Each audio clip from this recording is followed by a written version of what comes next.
tentu. Kenapa bukan semua orang berhak? Itu masalahnya hati mereka.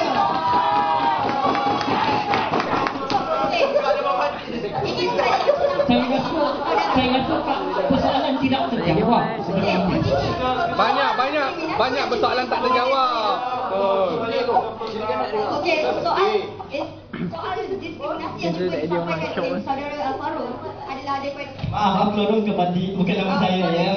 Marah mak saya nanti. bukan presiden daripada Al-Faruq. Maafkan saya.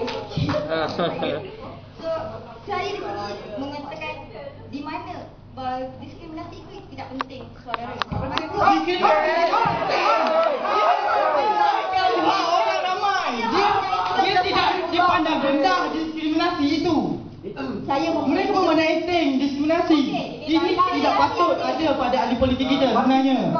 Di mana jika tiada ketua untuk menyelaraskan setiap keputusan yang dibuat perlu ada satu keputusan. Dah habis. Perlu ada satu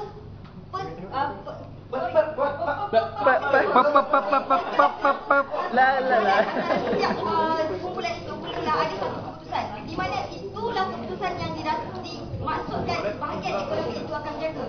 So bukan diskriminasi ataupun apa yang cuba saudara Ustaz belikkan dengan Red End.